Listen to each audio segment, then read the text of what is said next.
Actually আমরা নেপাল আসার আগে বলেছিলাম যে আমরা চ্যাম্পিয়ন হতে আসছি, ফাইনাল খেলতে আসছি, কিন্তু আমাদের গ্রুপ চ্যাম্পিয়ন হওয়া হয়নি।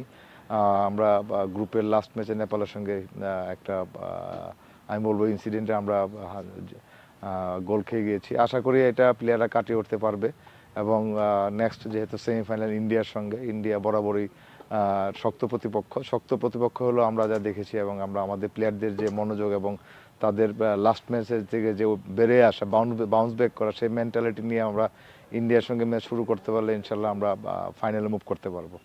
আলহামদুলিল্লাহ আমাদের প্র্যাকটিস ভালো হইতেছে, আমরা ভালো ট্রেনিং করছি, আজকে হার্ড ট্রেনিং করছি এবং কালকে রিকভারি সেশন। আমরা পরশুদিন ম্যাচ খেলবো। ভালো ট্রেনিং হচ্ছে, কোচের যেই প্ল্যানিংগুলো বলতেছে ওগুলো আমরা করতেছি। ইনশাল্লাহ মাঠে যারাই খেলবে সবাই আলহামদুলিল্লাহ 100% দিয়েই খেলবে। লাস্ট ম্যাচটা আমরা লুজ করছি এবং এখান থেকে আমরা অনেক ভুল ত্রুটি, আমাদের টিমের যে ভুল ত্রুটিগুলো এগুলো আমরা সংশোধন করব। এই 3 দিন সময় পাইছি, আমরা ট্রেনিংয়ের মাধ্যমে প্রস্তুতি নিব নেক্সট ম্যাচের জন্য। এটা সেমিফাইনাল ম্যাচ, তো এটা নকআউট পর্ব, তাই ম্যাচটা ভালোভাবেই খেলবো যেন লুজ না হয়।